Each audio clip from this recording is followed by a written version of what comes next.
सुशांत सिंह राजपूत के अकाउंट से 17 करोड़ रुपए के जिस ट्रांजैक्शन की डिटेल्स ईडी को चाहिए थी, वो डिटेल्स पहले प्रोड्यूसर प्रोवाइड नहीं कर पाया था, लेकिन अब प्रोड्यूसर दिनेश विजान ने 17 करोड़ रुपए पर क्लैरिफिकेशन दिया है ईडी को। आपको बता दें कि दिनेश विजान की फिल्म राब्ता में सुशांत सिंह राजपूत ने काम किया था। कृति सेनन इस फिल्म की एक्ट्रेस थी। 2017 में ये फिल्म आई थी और तभी का ईडी को एक बहुत बड़ा अमाउंट मिला है जो सुशांत को दिया गया था, 17 करोड़ रुपए।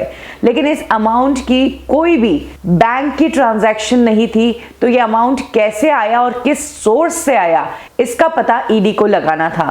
कहा जा रहा है कि ये अमाउंट सुशांत सिंह राजपूत को जब उन्होंने हंगरी में शूटिंग की थी राब्ता की, तब दिया गया था और तभी इस अमाउंट का सोर्स नहीं पता चल रहा है कि कहां से आया ये अमाउंट।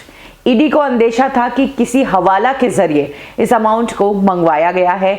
इनफैक्ट प्रोड्यूसर दिनेश विजान ने पहले ईडी को जो डिटेल्स दी थी उसके अंदर इस ट्रांजैक्शन को लेकर कोई क्लैरिफिकेशन नहीं था।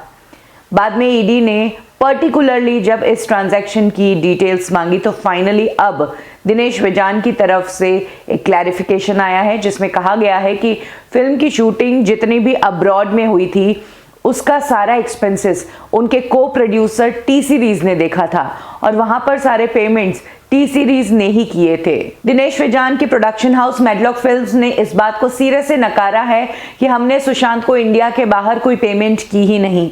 जितनी भी पेमेंट की गई थी वो इंडिया में ही की गई थी और अकॉर्डिंग टू कॉन्ट्रैक्ट ही की गई। हंगरी में जितना भी शूट हुआ था उसकी जिम्मेदारी पूरी टी सीरीज से थी। इनफैक्ट एनफोर्समेंट डायरेक्टोरेट को हम पूरे सपोर्टिंग डॉक्यूमेंट्स इस मामले में जमा करवा चुके हैं। इस फिल्म को लेकर हंगरी में जो शूटिंग थी उसकी फंडिंग और पेमेंट ये सब टी सीरीज ने ही देखा था। आप चाहे तो टी सीरीज से इस बात को कंफर्म भी कर सकते हैं। आपको बता दें कि इसी साल अक्टूबर में दिनेश विजान के घर पे छापेमारी की गई थी। फिलहाल दिनेश विजान दुबई में हैं, जहां पर वो कोविड पॉजिटिव पाए गए और उसके बाद वो अभी तक इंडिया नहीं आए हैं। सुशांत सिंह राजपूत मामले में मनी लॉन्ड्रिंग को लेकर ईडी छानबीन कर रहा था, जिसमें ईडी को 17 करोड़ का एक अलग अमाउंट दिखा जिसका कहीं भी ट्रांजैक्शन मेंशन नहीं था।